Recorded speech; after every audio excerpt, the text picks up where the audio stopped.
Assalamualaikum warahmatullahi wabarakatuh. Kembali lagi di channel Mendadak Horor. Apa kabar? Semoga sehat selalu ya. Dukung channel ini supaya bisa berkembang. Tak usah berlama-lama lagi, kita masuk ke ceritanya. Tahun 1992, langit desa Telogorejo tampak labu sejak awal musim penghujan tiba. Awan-awan menggantung seperti menyimpan sesuatu yang berat. Namun tak satupun warga menyadari bahwa musim yang paling berbahaya justru bukan hujan atau banjir, melainkan musim pemilihan lurah. Telogorejo hanya desa kecil, namun setiap 5 tahun sekali, panasnya politik di sana bisa membelah persaudaraan, bahkan memutus tali keluarga. Tahun itu, 2 calon kuat maju mencalonkan diri, Pak Wiryo, seorang pedagang kaya yang punya koneksi dengan kecamatan, dan Mbah Darti, janda tua yang dulunya dihormati sebagai penjaga adat dan penyembuh kampung. Dulu, hampir semua bayi di desa ini dilahirkan dengan bantuan Mbah Darti. Ia meracik ramuan, membantu wanita melahirkan, mengusir sawan, dan menenangkan anak rewel. Namun sejak munculnya klinik kesehatan kecil milik pemerintah, orang-orang mulai meninggalkannya. Ia dianggap kolot, lambat laun, keberadaannya tak lagi dihargai. Ketika ia mendaftarkan diri sebagai calon lurah, sebagian warga tersenyum sinis. Nenek itu gila, bisik beberapa ibu-ibu saat pasar pagi. Ngurus dirinya sendiri saja nggak bisa, apalagi satu desa. Namun sebagian yang lain, terutama warga tua dan orang-orang miskin yang masih bergantung pada pengobatannya, menyambut harap.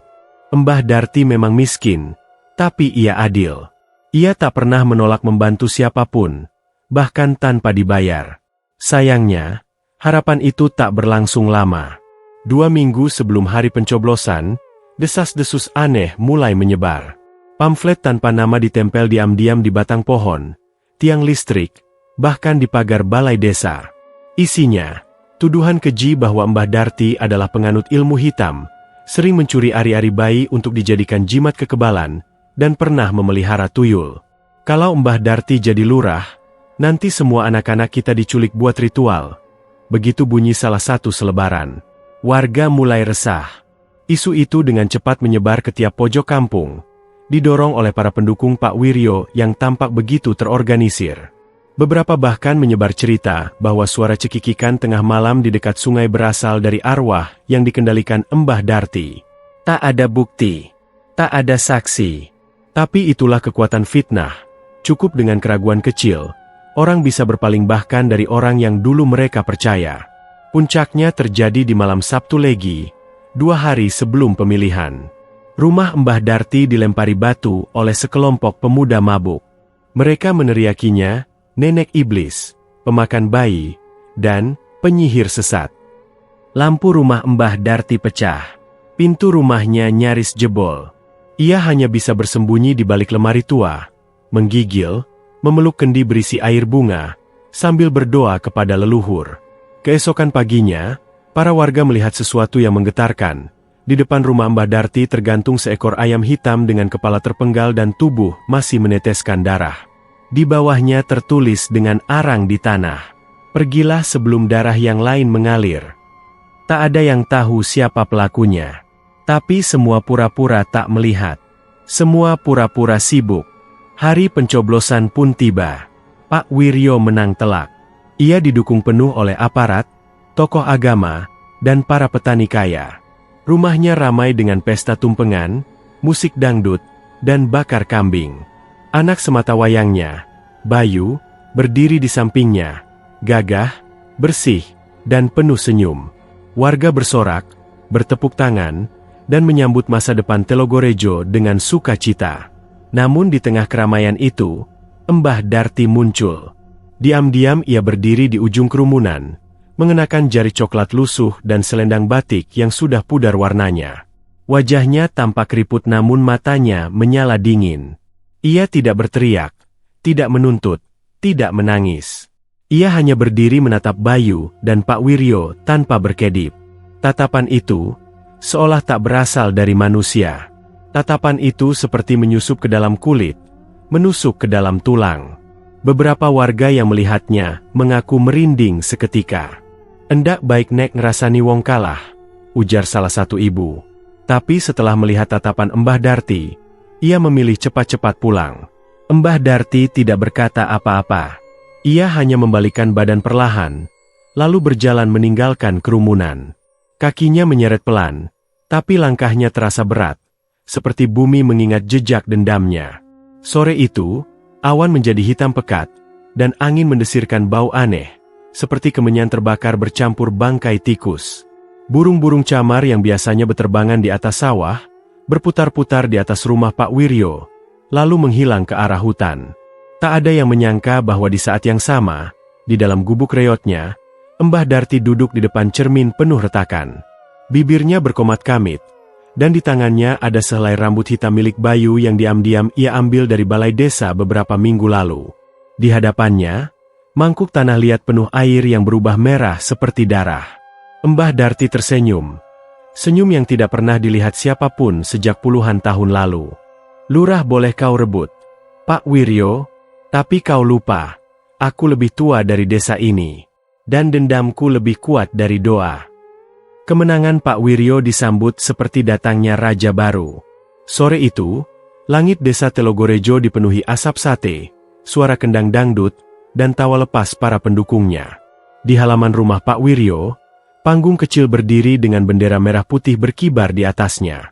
Para kepala dusun, guru SD, hingga bidan desa ikut bersorak gembira. Bahkan anak-anak sekolah libur mendadak untuk merayakan pesta kemenangan ini. Bayu, anak satu-satunya Pak Wiryo, berdiri gagah di samping ayahnya. Usianya baru 20, tapi penampilannya seperti calon pejabat muda. Kemeja putih lengan panjang yang ia kenakan menyatu serasi dengan senyum manis dan gaya rambut klimis. Ia dikelilingi gadis-gadis desa yang terang-terangan menunjukkan rasa kagum. Seolah ia sudah ditakdirkan untuk meneruskan kekuasaan sang ayah suatu hari nanti. Di tengah pesta itulah, kejadian pertama yang ganjil terjadi.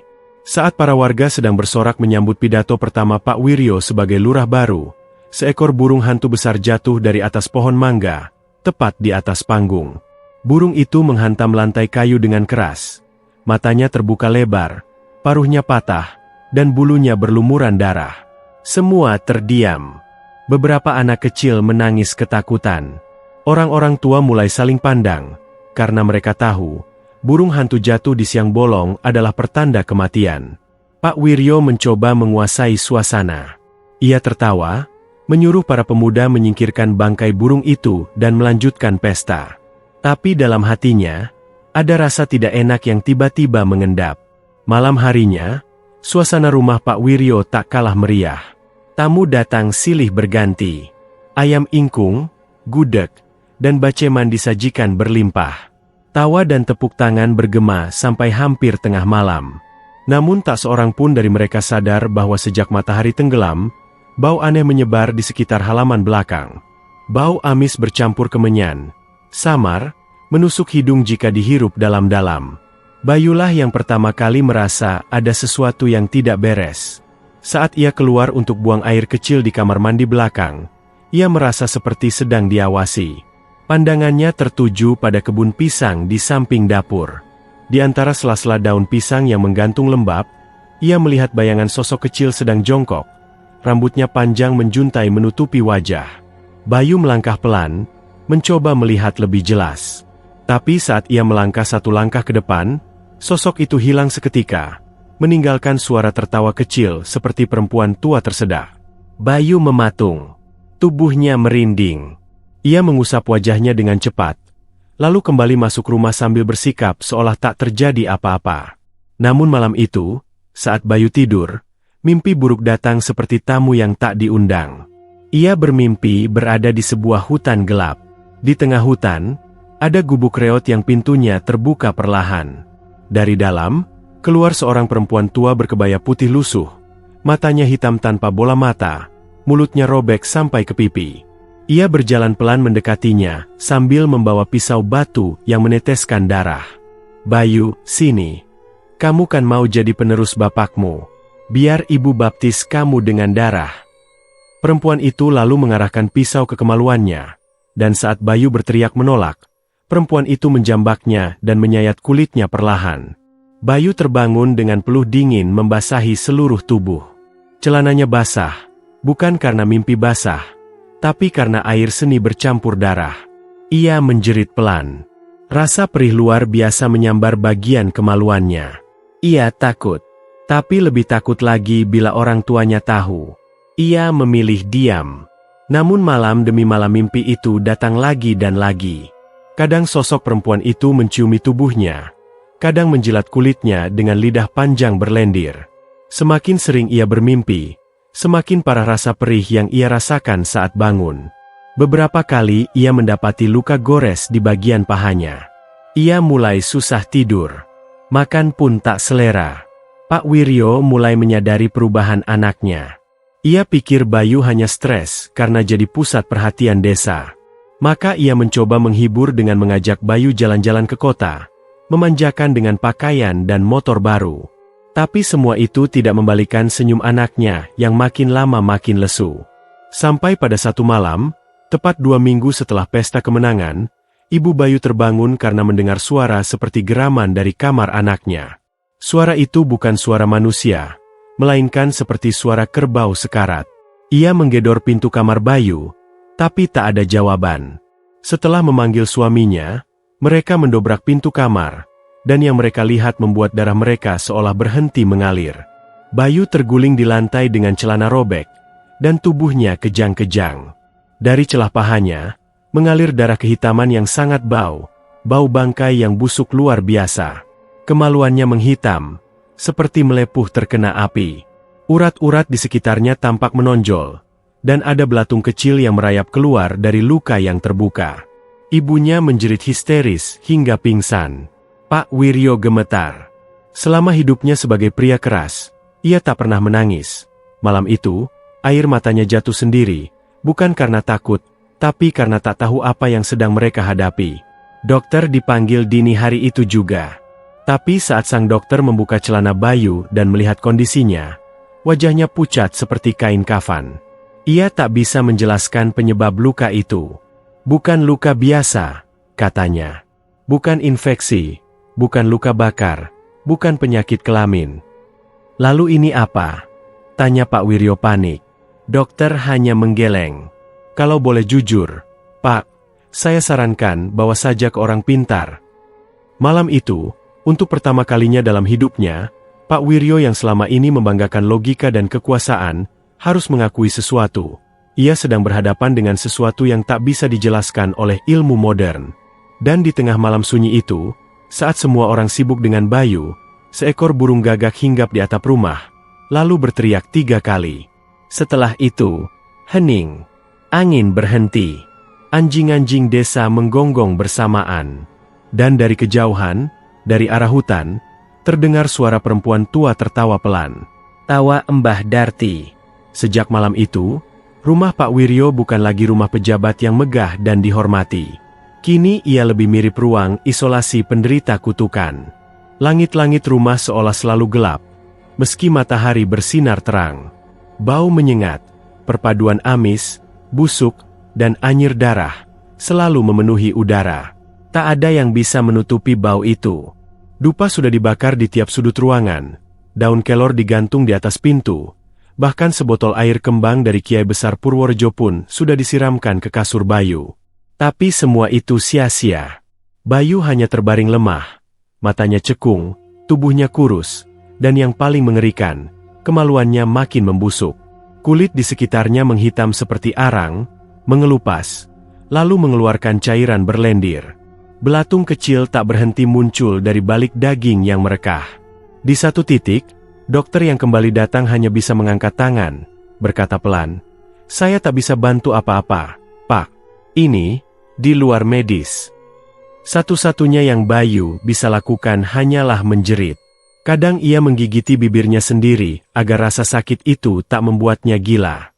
Kadang, tengah malam, ia menangis memohon pada orang tuanya agar mereka mengakhiri hidupnya. "Ayah, bakar aku saja. Aku udah kayak bangkai. Yah." Pak Wiryo hanya bisa menangis diam-diam di teras, memandang langit malam yang dipenuhi suara burung gagak. Ia, seorang lurah, kini tak bisa menyelamatkan anaknya sendiri. Sementara warga yang dulu menyanjungnya, kini hanya berani berbisik di belakang. Anaknya Pak Lurah kena santet. Dengar-dengar kemaluannya udah hilang bentuk. Pasti kerjaan Mbah Darti. Nama itu kembali menggema di antara warga. Mbah Darti. Sejak pesta kemenangan itu, ia menghilang dari peradaban. Gubuknya di tepi hutan selalu tertutup. Tak ada asap dari dapurnya. Tak ada suara. Tapi beberapa warga bersumpah, kalau mereka melewati jalan kecil di dekat kebunnya saat maghrib, mereka melihat asap hitam membumbung ke langit, seperti asap dari pembakaran kemenyan dan rambut manusia. Malam-malam Bayu dipenuhi mimpi buruk yang semakin nyata. Ia selalu berada di hutan gelap, dan di sana, perempuan tua itu menunggu. Rambutnya menjuntai panjang hingga ke tanah, bajunya compang-camping, dan tangannya memegang pisau batu serta kulit kemaluan yang meneteskan darah segar. Laki-laki sombong harus disunat oleh dendam. Biar tahu rasanya dihina saat masih hidup. Bayu selalu terbangun dengan napas tersengal. Namun setiap bangun, ia selalu mendapati bekas goresan baru di pahanya. Seolah pisau dalam mimpi itu benar-benar menyentuh dagingnya. Bantalnya basah oleh keringat dingin. Kadang ada darah segar menetes dari ujung kasur. Ibunya sudah tak sanggup. Setiap hari ia menangis, membaca ayat suci di samping ranjang anaknya. Namun suara bacaan itu sering mendadak berhenti ketika lampu tiba-tiba berkedip-kedip sendiri. Lalu ada suara berbisik di telinganya. Kau yang membiarkan suamimu menghina orang tua itu. Sekarang rasakan balasannya. Suara itu datang dari arah lemari, kadang dari balik plafon. Bahkan pernah, Ibu Bayu melihat bayangan tangan tua menyentuh bahu anaknya, lalu lenyap seperti asap. Pak Wiryo, yang awalnya keras kepala dan tak percaya pada hal mistis, akhirnya luluh. Ia mendatangi seorang dukun tua bernama Pak Joyo dari desa tetangga.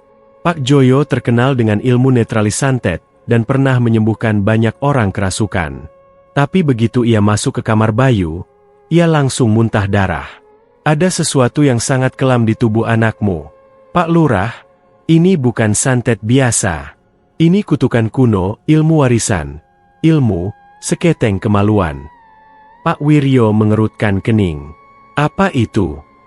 Pak Joyo menatapnya serius. Itu ilmu santet paling hina dan paling sadis. Ilmu ini dikirim lewat mimpi. Korbannya akan dihancurkan dari sisi kehormatan, hingga tak bisa lagi hidup sebagai laki-laki. Biasanya dilakukan oleh orang yang sangat terhina. Dan saya yakin, ini pekerjaan perempuan tua yang kalian sakiti.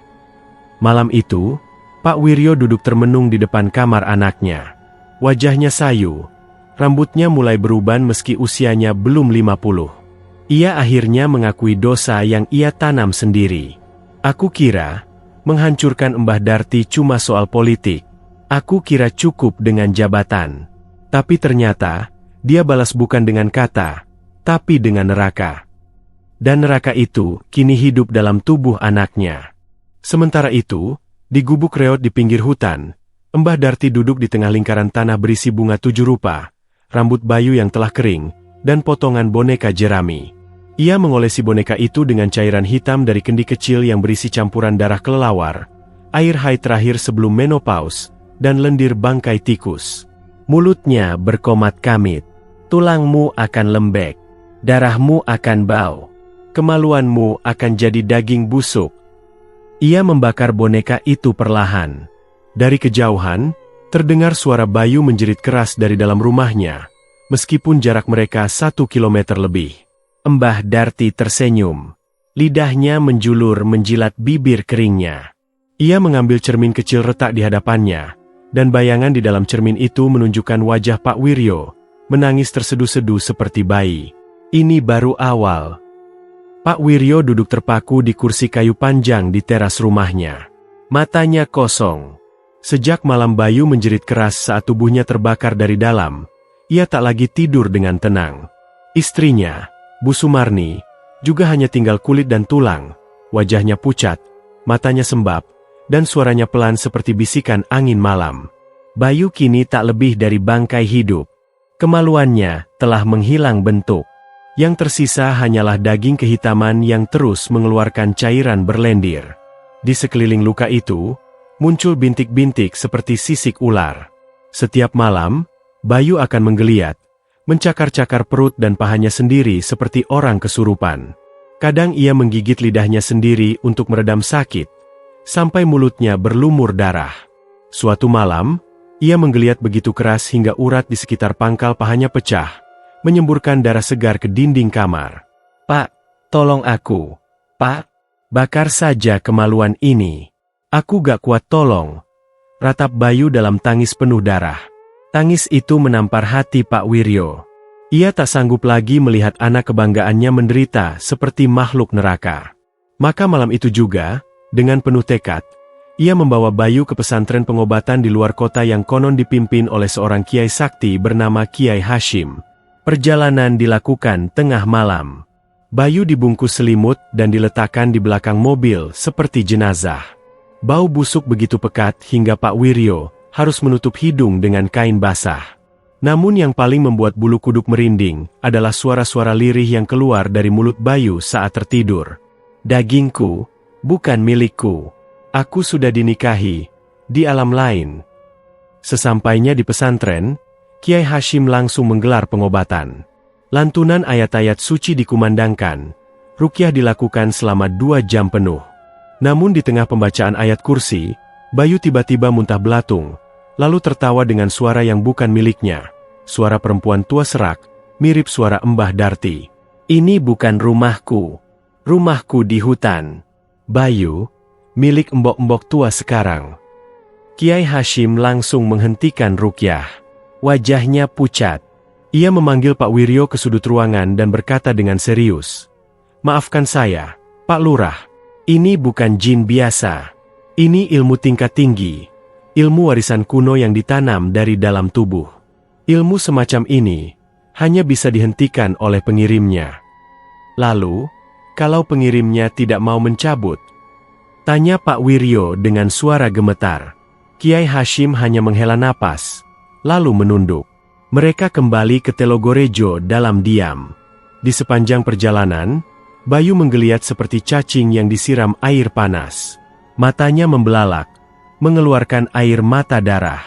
Kadang ia meracau dalam bahasa yang tak dimengerti, seperti bahasa Jawa kuno yang diseret dari dalam naskah terlarang. Setiba di rumah, Pak Wiryo merasa sudah tidak punya waktu.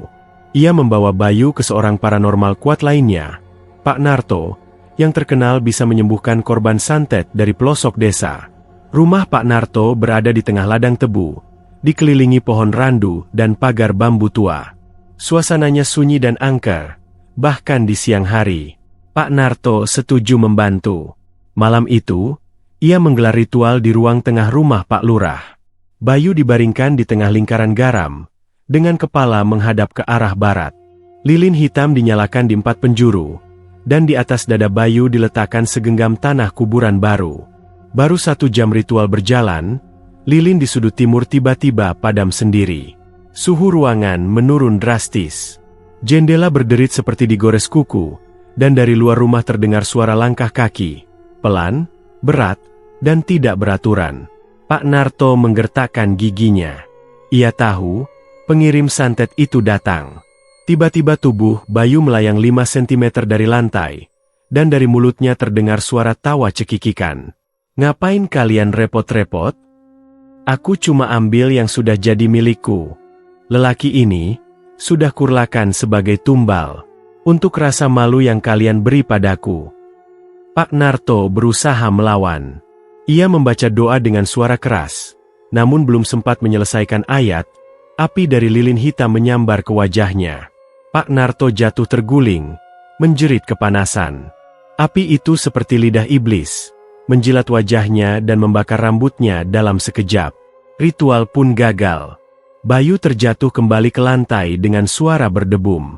Tubuhnya kaku seperti bangkai. Dari hidung dan telinganya keluar cairan merah kehitaman. Ia tak sadarkan diri hingga pagi. Pak Narto melarikan diri sebelum fajar. Ia meninggalkan pesan terakhir. "Anak Anda sudah bukan manusia utuh. Ia bukan milik dunia ini lagi." Sejak saat itu, tidak ada lagi yang berani menyentuh tubuh Bayu. Bahkan ibunya pun tak sanggup merawatnya. Pak Wiryo menggaji seorang pembantu laki-laki untuk menjaga anaknya setiap hari, meski ia tahu itu hanya sementara. Bayu berubah menjadi makhluk hidup yang tidak bisa dijelaskan. Terkadang ia tertidur selama 2 hari penuh. Tapi saat bangun, ia akan berteriak minta darah. Ia memecahkan kaca, mencakar tembok, bahkan mencoba memakan tikus yang terjebak di dapur. Saat Pak Wiryo memeluknya dan berkata, "Nak, ayah di sini. Ayah minta maaf." Bayu hanya tersenyum miring sambil berkata, "Ayah? Ayahku perempuan tua di hutan itu." Kini, seluruh desa Telogorejo tahu bahwa Bayu sedang kena sesuatu. Namun tak seorang pun berani bicara terbuka. Mereka hanya mengangguk kaku jika berpapasan dengan Pak Wiryo. Mereka tahu betul, semua ini adalah harga dari kesombongan. Dan di ujung desa, di dalam gubuk tuanya yang remang-remang, Mbah Darti sedang menyulam potongan kain putih bertuliskan nama Bayu, dengan jarum emas dan benang merah darah. Wajahnya pucat, penuh keriput, namun matanya penuh kemenangan.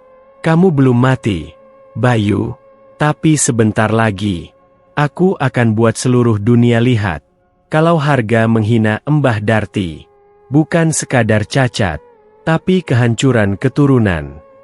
Sejak kegagalan pengobatan terakhir Bayu, sesuatu yang aneh mulai terjadi di desa Telogorejo. Udara pagi yang biasanya sejuk berubah menjadi pengap, seperti napas orang demam. Awan tak pernah benar-benar putih lagi, selalu kelabu, menggantung rendah seakan siap menumpahkan sesuatu yang bukan air hujan. Para petani mengeluh, tanaman padi mereka tiba-tiba menguning sebelum waktunya. Daun-daunnya keriting, batangnya rapuh, dan di sela-selanya muncul ulat kecil berwarna hitam yang tidak dikenal. Saat digigit, ulat itu menimbulkan rasa panas seperti disiram air mendidih. "Aneh, padiku kayak dibakar dari dalam," keluh Pak Surip sambil memperlihatkan seikat padi yang sudah kering padahal baru 2 minggu ditanam. Namun itu baru permulaan. Di malam hari, suara-suara ganjil mulai terdengar. Bukan hanya lolongan anjing atau jeritan tokek, tapi suara tangisan anak kecil yang datang dari arah hutan di belakang rumah Pak Lurah. Tangisan itu tidak berhenti, walau ayam sudah mulai berkokok. Beberapa warga nekat mencari sumber suara. Namun setiap mereka mendekat ke hutan, suara itu menjauh. Seolah-olah, menangisnya bukan dari satu tempat, melainkan dari segala arah. Malam keempat setelah ritual gagal di rumah Pak Wiryo, seekor kambing milik Bu Partini ditemukan mati tergantung di pohon jambu, dengan usus terburai dan mata melotot. Di bawah pohon, terdapat jejak kaki yang aneh, seperti kaki manusia, tapi hanya memiliki 3 jari panjang, seperti cakar burung. Semua warga geger. Namun tak satu pun yang berani menyebut nama Mbah Darti secara langsung.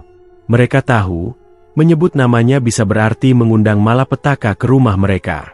Di warung kopi milik Pak Darto, tempat biasa para lelaki desa berkumpul, suasana mendadak sunyi. Rokok hanya dibakar, tapi tidak dihisap. Kopi diseruput dengan tangan gemetar. "Ini semua gara-gara anak Pak Lurah," bisik seorang pria setengah tua.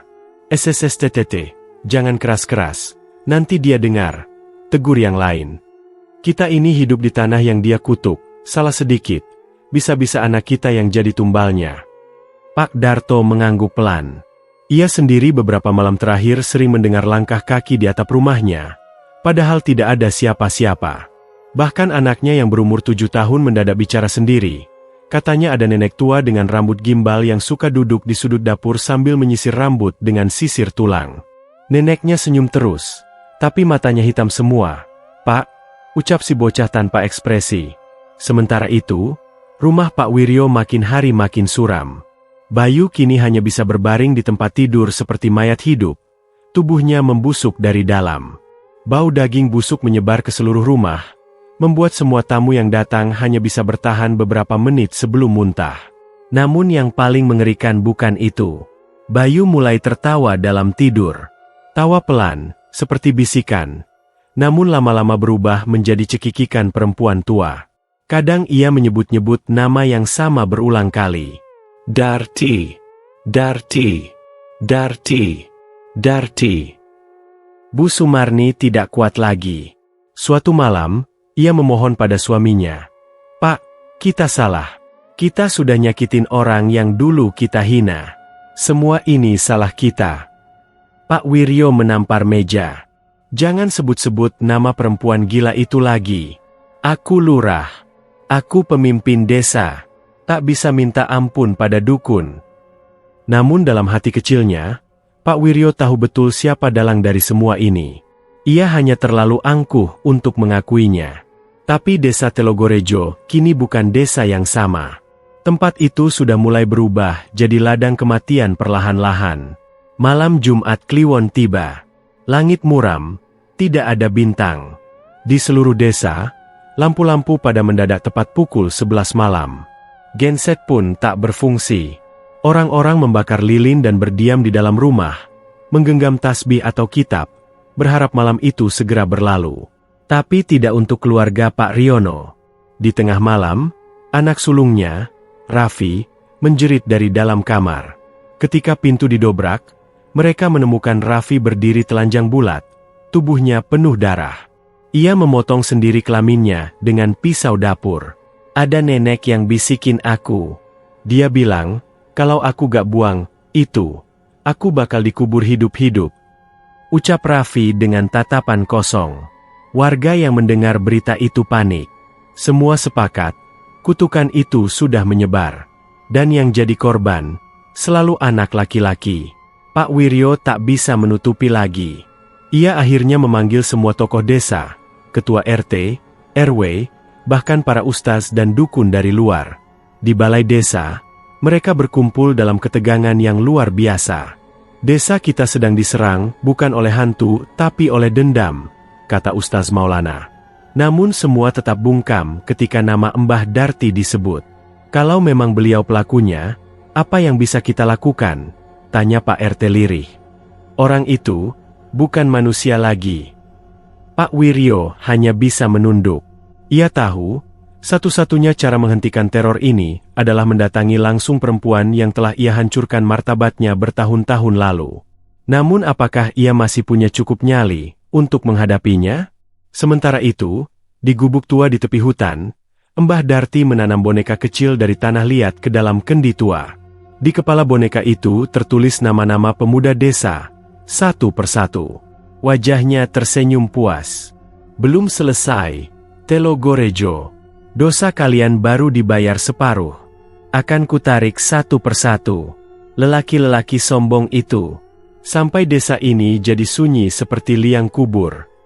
Dan di malam yang kelam itu, seekor burung gagak hitam hinggap di atap rumah Pak Lurah. Burung itu tak bersuara. Hanya menatap, diam, dengan mata merah menyala. Malam itu, udara di desa Telogorejo seperti berhenti. Tak ada angin. Tak ada suara jangkrik. Semua terasa mati. Bahkan ayam-ayam pun enggan berkokok, seolah merasakan sesuatu yang mengerikan akan datang. Di ujung desa, di tepi hutan yang dipenuhi pohon beringin tua, gubuk Mbah Darti diselimuti kabut pekat. Di dalamnya, perempuan tua itu duduk di depan api kecil. Matanya terpejam, namun bibirnya berkomat kamit, membisikkan mantra-mantra kuno dari zaman leluhur. Di hadapannya, sebuah kendi tanah liat besar menghitam berisi cairan kental berbau anyir. Di dalam cairan itu, mengambang beberapa boneka tanah liat dengan nama-nama lelaki muda desa tertulis di dadanya. Bayu, Raffi, Dimas, Arwan.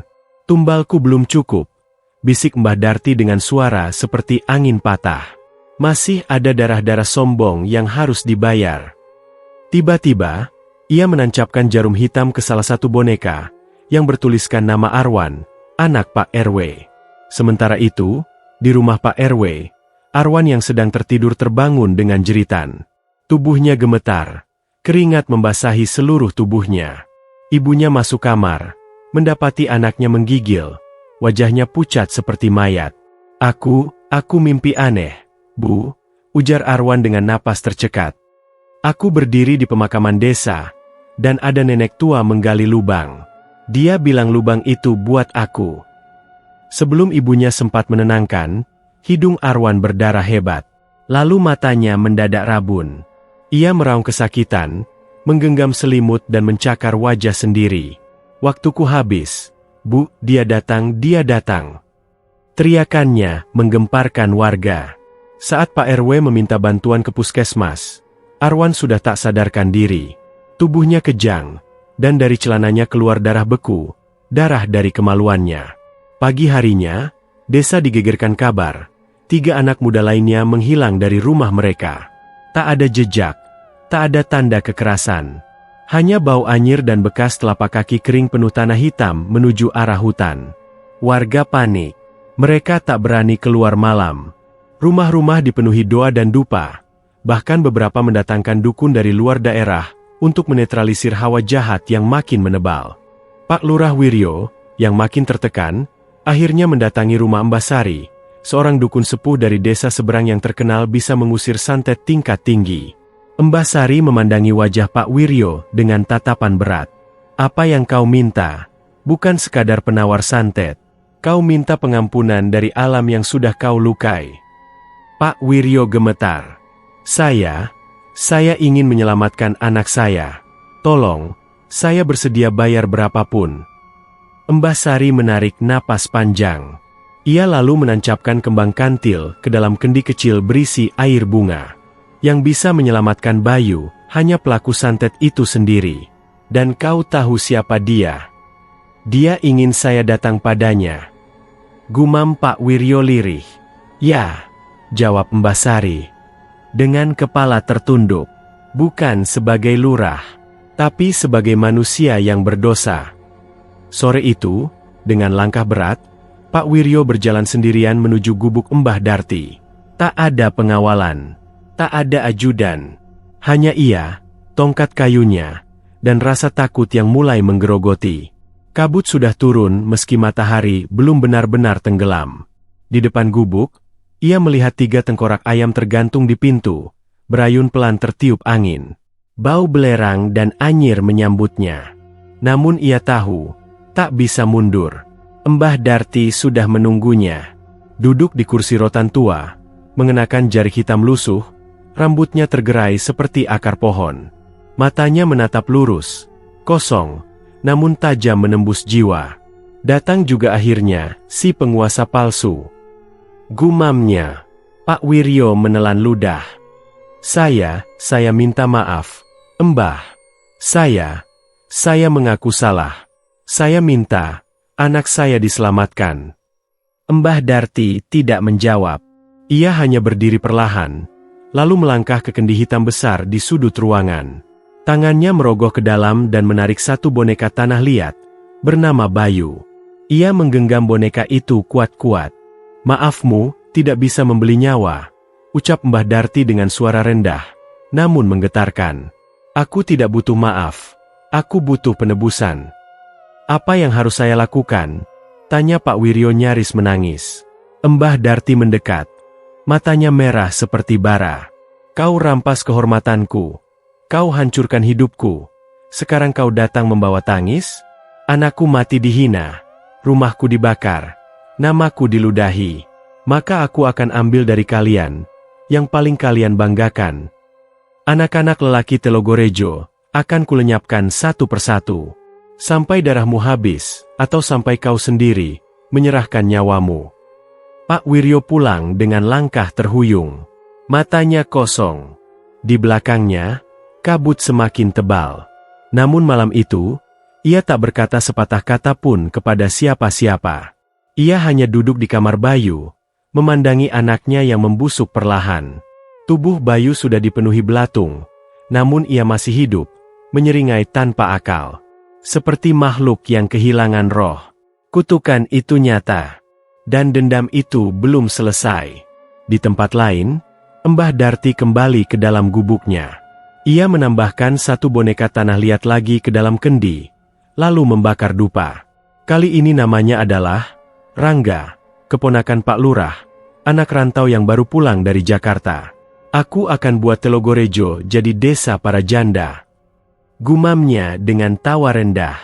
Tawa yang malam itu terdengar menggema ke seluruh penjuru desa, membawa isyarat bahwa kutukan baru saja dimulai. Malam menjelang dengan sunyi yang tak biasa. Desa Telogorejo tertutup kabut tipis. Seperti tabir antara dunia nyata dan gaib mulai terbuka perlahan. Warga yang masih terjaga menutup jendela rapat-rapat. Aroma menyengat seperti darah anyir dan bunga kantil terbakar tercium samar-samar di beberapa sudut desa. Di ujung barat desa, tepat di bawah bukit kecil bernama Gunung Sari, terdapat sebuah mata air tua yang dipercaya keramat sejak zaman nenek moyang. Tak banyak warga berani ke sana. Tapi malam itu, Mbah Darti menuruni jalan setapak berbatu sambil membawa sesajen lengkap dalam nampan anyaman bambu. Di atas nampan itu, ada sebuah kepala kambing hitam masih segar, darahnya menetes. 3 tangkai bunga kantil yang sudah layu. Sebilah keris kecil berwarna hitam legam. Dan sebuah bonang tanah liat, tempat jiwa yang akan dipanggil.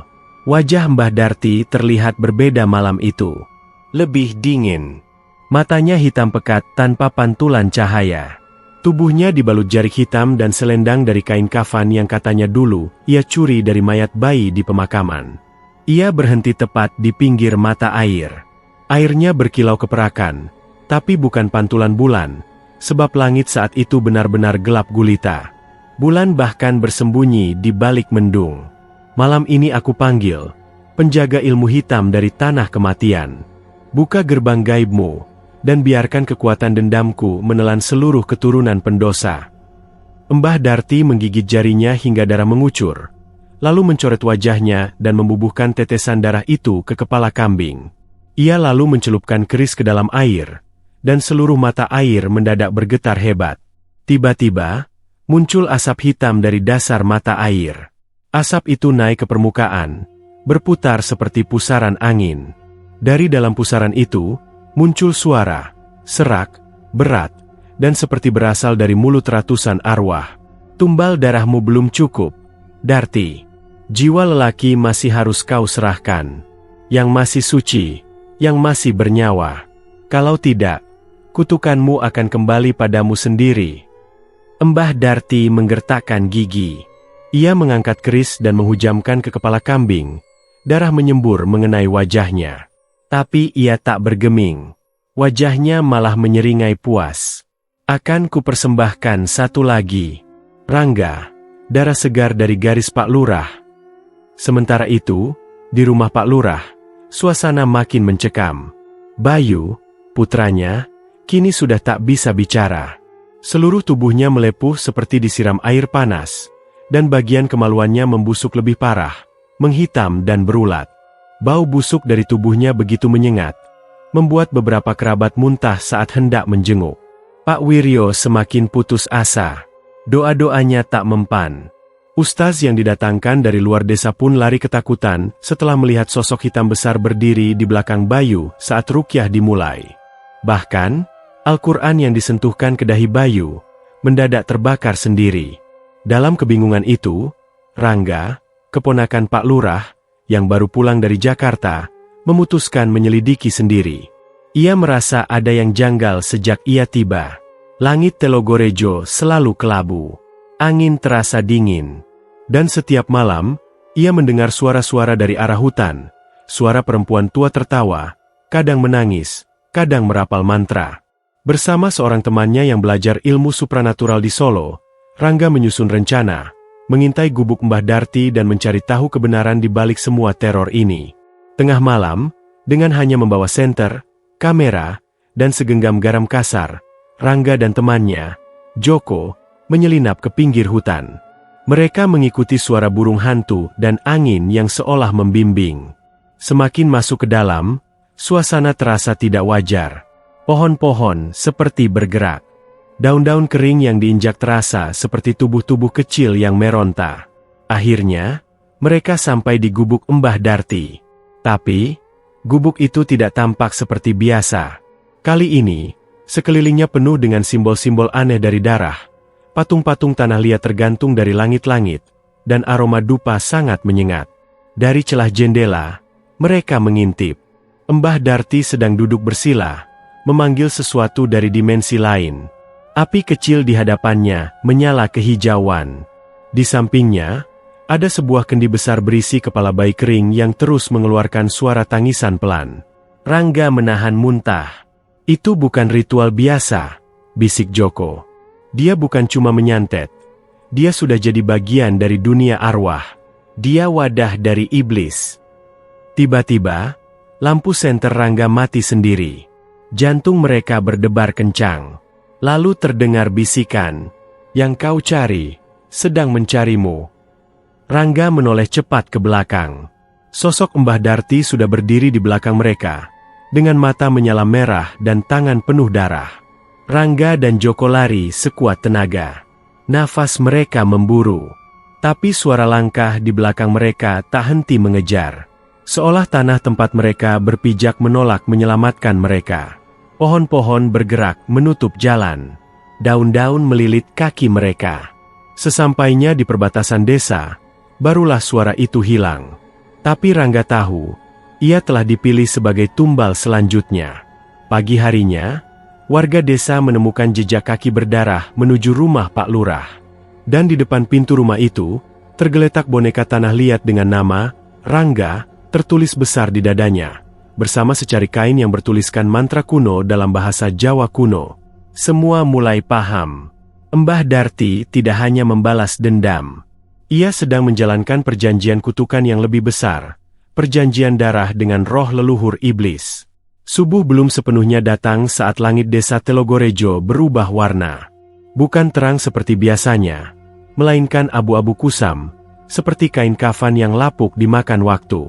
Udara menjadi lembab dan bau busuk semakin tajam menguar dari rumah Pak Lurah. Tak ada ayam berkokok. Tak ada suara jangkrik. Hening. Terlalu hening. Di dalam kamar Bayu, tubuh yang sudah membusuk dan diam selama 2 hari, mendadak bergerak. Lelehan nanah dari luka-luka busuk di tubuhnya menetes ke lantai, menciptakan noda hitam yang menyebar seperti akar. Matanya yang selama ini tertutup pelan-pelan terbuka. Tapi bukan mata manusia. Bola matanya kini sepenuhnya hitam legam, dan dari mulutnya keluar suara mengerang, parau, seperti gabungan tangisan bayi dan erangan orang tua sekarat. "Aku segera kembali." Tiba-tiba, jendela kamar terbuka sendiri, dan burung gagak masuk sambil mengitari tubuh Bayu. Dari luar, terdengar suara rintihan angin, menyerupai bisikan mantra yang tak jelas. Uap gelap mulai keluar dari pori-pori Bayu dan membentuk bayangan samar di atas tubuhnya. Sesosok makhluk bertanduk dengan sayap sobek dan wajah setengah manusia. Di ruang tamu, Pak Lurah Wiryo yang sedang duduk termenung merasakan getaran kecil di tanah. Cangkir teh di meja berguncang pelan. Lalu terdengar bunyi kreek. Suara engsel pintu kamar Bayu membuka perlahan. Tubuh Pak Lurah langsung merinding. Ia beranjak dari duduknya, tapi langkah kakinya berat, seperti ada beban tak kasat mata menahan tubuhnya. Dari balik pintu itu, Bayu berdiri. Tapi ia bukan Bayu lagi. Kulitnya pucat kehijauan, dengan luka busuk yang menganga. Tapi yang paling mengerikan adalah senyumnya. Senyum lebar sampai ke telinga, dengan gigi yang mulai rontok namun tertata seperti rangkaian paku berkarat. Suaranya tidak seperti anak manusia. "Bapak, aku lapar." Pak Wiryo mundur, terisak. Ia tahu, anaknya sudah bukan manusia lagi. Beberapa warga mendengar teriakan Pak Wiryo dari dalam rumah, dan ketika 2 orang pemuda mencoba masuk, mereka justru menemukan Pak Wiryo sudah tergeletak. Matanya melotot, mulutnya terbuka lebar seperti ingin berteriak, namun lidahnya hilang. Sementara itu, Bayu menghilang. Yang tersisa hanya tapak kaki berlendir ke arah sumur tua di belakang rumah. Sumur yang sudah 20 tahun ditutup, karena dipercaya jadi tempat pembuangan mayat korban perselisihan zaman dulu. Warga mulai panik. Ketakutan menggulung desa. Rangga, yang malam sebelumnya lolos dari kejaran Mbah Darti, kembali ke rumah Pak Lurah dengan wajah murung. Setelah melihat jasad pamannya, ia makin yakin, kutukan itu sudah masuk tahap akhir. Bayu sudah jadi wadah. Roh jahat yang dulu dipanggil Mbah Darti kini bersemayam di tubuhnya. Dan itu bukan arwah biasa. Itu roh leluhur kegelapan yang hanya bisa muncul bila ada darah anak manusia yang dikorbankan dalam keadaan masih hidup. Malamnya, teror dimulai. Satu persatu warga mengalami kejadian aneh. Ibu Sari melihat anaknya menggigit leher sendiri saat tidur. Pak De Leman ditemukan tergantung di pohon jambu tanpa kepala. Dan di musola desa, azan maghrib mendadak berubah jadi suara perempuan tertawa. Puncaknya, seorang anak kecil ditemukan mengigau di sawah, mengatakan ia melihat Kak Bayu duduk di atas pohon pisang, makan jantung manusia. Warga yang sudah tidak tahan, memutuskan mendatangi rumah Mbah Darti secara ramai-ramai. Tapi rumah itu kosong. Hanya ada tulisan di dinding dari darah. Kalau ingin anakmu kembali, carilah dia di tempat roh dikubur hidup-hidup. Tempat kelahiran setan. Rangga yang ikut ke lokasi langsung paham. Itu, sumur belakang rumah ini.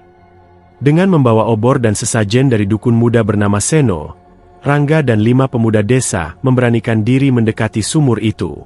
Angin di sekeliling mereka membeku. Malam begitu pekat, seperti cahaya tak mampu menembus tanah desa malam itu. Saat mereka tiba di dekat sumur, suasana menjadi sunyi mencekam. Di atas sumur, tampak Bayu berdiri membelakangi mereka. Tubuhnya menghitam, darah menetes dari mulutnya, dan kedua tangannya mencengkeram sesuatu. Saat Bayu berbalik, ternyata ia memegang jantung kambing yang masih berdetak. Dari mulutnya keluar suara yang bukan miliknya. Kalian semua akan merasakan apa yang aku rasakan. Dihianati, diludahi, dikalahkan demi ambisi kekuasaan. Sekarang, giliranku yang memimpin desa ini. Bayu mengangkat tangan, dan tanah di sekitar sumur berguncang hebat. Dari dalam tanah, muncul tangan-tangan busuk. Mayat yang pernah dikubur di sana bangkit. Satu persatu mayat setengah tubuh merangkak keluar, menjerit tanpa suara, dengan wajah penuh kebencian. Rangga segera membuka botol kecil dari sesajen Seno, dan menyiramkan air mawar campur darah ayam cemani ke tanah. Dengan nama leluhur suci, dengan darah yang belum ternoda, aku mengusirmu kembali ke alam kegelapan. Tanah mendidih. Bayangan hitam yang menyelimuti Bayu menjerit keras. Suara jeritannya memecah telinga, seperti ribuan kelelawar berteriak bersamaan. Bayu terjatuh. Tubuhnya kejang hebat. Tapi dari mulutnya, asap hitam tebal keluar seperti ular, lalu melesat ke arah hutan. Rangga segera mengejar bersama Joko. Mereka tahu, roh itu belum sepenuhnya musnah. Mbah Darti masih hidup. Dan selama ia belum dihentikan, roh jahat itu akan terus mencari tubuh baru. Bayu terselamatkan. Tapi tubuhnya kini lemah. Ia tak mampu bicara, hanya menangis dan menatap kosong ke arah langit. Pak Wiryo akhirnya dimakamkan, dan warga mulai membentuk ronda malam untuk menjaga keamanan. Namun, malam itu, di sudut desa, terdengar suara tangisan bayi dari bawah pohon beringin. Dan bayangan perempuan tua melintas cepat, sambil membawa kendi berisi darah segar. Mbah Darti belum selesai. Dan perang antara terang dan gelap baru saja dimulai. Langit malam di desa Telogorejo tampak lebih gelap dari biasanya. Bulan yang biasa bersinar terang kini tertutup mendung kelabu, sementara bintang-bintang seolah enggan menampakkan diri. Angin menderu dari arah utara, membawa aroma amis dan bau anyir darah yang tak diketahui asalnya. Rangga berdiri di depan rumah dukun muda Seno. Wajahnya letih, namun matanya menyala, penuh tekad. Di tangannya tergenggam keris pusaka warisan Kisuro, leluhur desa yang dikenal sebagai penakluk makhluk gaib pada abad ke-18. Di sabuknya tergantung kantong kain berisi kembang setaman, garam kasar, dan tali ijuk, semua perlengkapan untuk melawan makhluk halus kelas tinggi.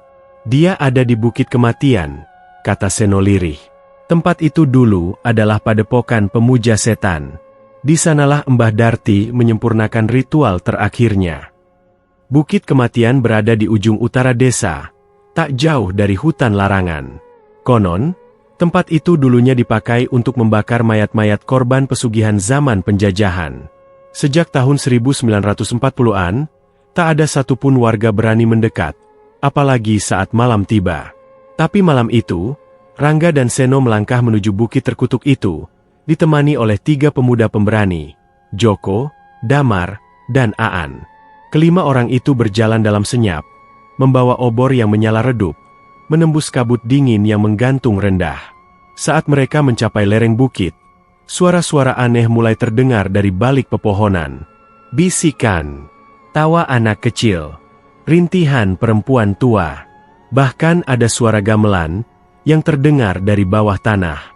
Seno berlutut dan menaburkan garam di tanah. Tanah ini bukan tanah biasa, bisiknya. Ini tanah yang pernah meminum darah manusia. Kita sudah melewati gerbang dunia arwah. Tak lama, mereka melihatnya. Siluet Mbah Darti, berdiri di atas batu besar yang menjulang di puncak bukit. Tubuhnya sudah tak seperti manusia biasa. Rambutnya menjuntai hingga ke tanah. Matanya merah menyala, dan kulit wajahnya tampak seperti terbakar. Di sampingnya, berdiri bayangan hitam setinggi 2 meter, dengan wajah samar dan tangan memanjang seperti akar pohon. Akhirnya kalian datang juga. Suara Mbah Darti parau, seperti 2 suara bertumpuk. Kalian pikir kalian bisa mengambil Bayu dari tangan kami? Kalian sudah terlalu lambat. Tubuh itu sekarang adalah milik iblis. Tiba-tiba, tanah bergetar hebat. Dari balik rerumputan, muncul tangan-tangan hitam yang mencengkeram kaki para pemuda. Jeritan menggelegar saat Aan terseret ke dalam tanah, hanya menyisakan sepatu penuh lumpur dan darah. Lari ke atas. Jangan injak rumputnya, teriak Seno. Keempat orang tersisa berlari menaiki batu-batu cadas. Bayangan hitam mengejar dari belakang, mengeluarkan suara seperti babi disembelih. Sementara Mbah Darti mulai melantunkan mantra dalam bahasa kuno. Raga nyawa kasingset, roh peteng dadi pepunden. Aku sing ngukir jagat, aku sing muter cahya. Langit bergemuruh.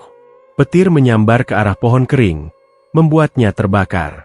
Dan dari dalam tanah, muncul makhluk setengah manusia, tanpa wajah, merangkak cepat ke arah Rangga. Tapi sebelum makhluk itu menyentuhnya, keris pusaka di tangan Rangga menyala. Ia menikam dada makhluk itu, dan terdengar jeritan menusuk telinga. Makhluk itu meledak jadi debu hitam. Mbah Darti tertawa keras. Itu hanya 1. Tapi arwah yang bersamaku ada 1000. Hanya 1 jalan menghentikanku, bunuh tubuh ini. Namun saat Rangga hendak maju, bayangan hitam menabraknya. Tubuhnya terpental hingga membentur pohon, dan darah mengalir dari pelipisnya. Seno maju menggantikan, mengangkat kendi berisi air warisan leluhur dan melemparkannya ke arah Mbah Darti. Percikan air suci menyambar wajahnya, membuat kulitnya melepuh. Tapi bukannya melemah, Mbah Darti justru menjerit dan mencakar wajahnya sendiri. Darahku, bukan darah manusia lagi, teriaknya. Dari dadanya, keluar ular besar berwarna putih, melilit dirinya lalu meluncur ke arah Joko. Ular itu menggigit leher Joko hingga terlempar dan tak sadarkan diri. Rangga, dengan tubuh penuh luka, kembali berdiri. Napasnya berat, namun tekadnya lebih kuat. Demi arwah Bapak dan Bayu, kau harus dihentikan. Dengan teriakan penuh kemarahan, ia berlari menebas ular putih dengan kerisnya. Darah hitam muncrat, dan ular itu melengking, lalu pecah menjadi ribuan cacing kecil yang mendesis sebelum terbakar. Mbah Darti mengerang. Tubuhnya kini setengah meleleh. Dari mulutnya keluar kabut hitam yang mulai berubah bentuk. Wajah-wajah manusia yang pernah ia tumbalkan, kini menjerit dari balik kabut itu. Seno mengangkat tali ijuk dan melemparkannya, melilit tubuh Mbah Darti. Diiringi doa-doa leluhur, tali itu mengencang sendiri, membuat tubuh Mbah Darti terangkat ke udara. Selesaikan sekarang, Rangga, teriak Seno. Rangga menancapkan keris pusaka ke dada Mbah Darti, dan bersamaan dengan itu, kilat menyambar langit. Tubuh Mbah Darti meledak dalam cahaya putih menyilaukan, dan kabut hitam lenyap, seperti tak pernah ada. Semua terdiam. Angin berhenti. Tanah kembali tenang. Pagi pun tiba. Langit desa Telogorejo perlahan cerah, seolah kutukan yang menyelimuti desa selama ini menghilang. Bayu ditemukan di bawah pohon beringin, telanjang dan tak sadarkan diri. Tubuhnya bersih, tanpa luka atau busuk. Seperti bayi baru lahir. Pak Lurah telah tiada, begitu juga Aan dan Joko. Tapi mereka gugur sebagai pahlawan. Rangga berdiri di depan makam Mbah Darti, yang kini ditandai hanya dengan batu tak bernama. Dendam memang bisa membakar dunia, tapi hari ini, Aku padamkan apinya. Dan sejak hari itu, Bukit Kematian tidak pernah lagi didatangi siapapun. Tapi konon, setiap malam Jumat Kliwon, terdengar tawa perempuan tua dari arah utara desa, tawa yang dingin, dan tak pernah benar-benar hilang.